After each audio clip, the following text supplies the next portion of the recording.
il y aura des moyens, mais mettre des moyens sans faire les choses qui, pour le moderniser, accompagner, transformer, avoir parfois du bon sens, c'est pas aider les gens. Parce qu'à la fin, les moyens, c'est vous qui les payez aussi, vous savez. Il n'y a pas d'argent magique. Alors, si on prend le coût pour 2000 jeunes sur cette phase pilote et qu'on transfère entre guillemets sur 800 000 jeunes, on est autour d'1,5 milliard. Nous vivons à crédit, ça fait des décennies que ça dure. Oui. Et donc, si nous ne faisons rien, ce sont nos enfants. Et eux n'auront pas de choix. Si l'Élysée était une entreprise, elle serait dans le rouge. En 2018, le budget était de 105 millions d'euros, mais les dépenses ont atteint 108 800 000 euros, soit un déficit de 3 800 000 euros. Et on va investir. Et les budgets sont en augmentation, contrairement à ce que vous dites ou ce qu'on vous fait dire. Ces 3 dernières années, les hôpitaux ont économisé 3 milliards d'euros. L'année prochaine, on demande encore 700 millions d'euros d'économies aux hôpitaux.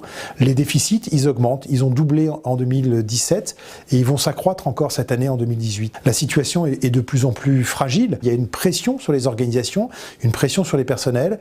Et malheureusement, là où on attendait des mesures pour aider les hôpitaux à faire face aux défis qui sont les leurs, eh bien, le projet de loi de financement de la sécurité sociale, c'est encore et toujours des économies. Mais moi, ce que je dois à tous nos concitoyens, c'est d'investir, mais d'investir aussi en faisant les bonnes réformes, ce qu'on fait partout. Boiserie, peinture, serrure et 15 000 feuilles d'or déposées pour faire revivre ce décor réalisé en 1861. Au total, la rénovation aura coûté 930 000 euros. C'est vos enfants qui le payent quand c'est pas vous. Charline Vanhoenacker, le service à vaisselle que vient d'acheter l'Élysée ne vaut pas 50 000 euros, comme annoncé par le JDD, mais d'après le Canard enchaîné, la facture s'élève à 500 000 euros. Ce que je veux vous dire, c'est que ce serait faux de dire qu'on peut dépenser l'argent comme ça, sans regarder. Et alors, si on veut évaluer le coût pour la collectivité, ça a été fait précisément par le comité, voilà.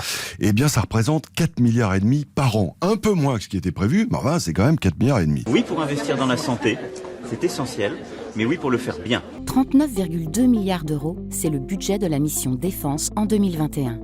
En constante progression, il augmente de 4,5% par rapport à 2020. Ma responsabilité, c'est aussi de dire qu'il faut le dépenser intelligemment et efficacement. 5 403 euros remboursés par Emmanuel Macron à l'Élysée. Cela concerne donc le montant du billet d'avion ou encore les frais de bouche. Mais cela est une goutte d'eau comparé au montant de ces déplacements privés. La Mongie, 21 000 euros. Brégançon, 2 séjours pour 72 000 euros. Et enfin, quelques jours de repos à Honfleur, 13 000 euros.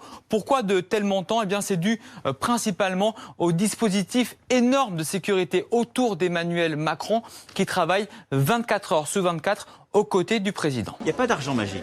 Il n'y a pas d'argent magique.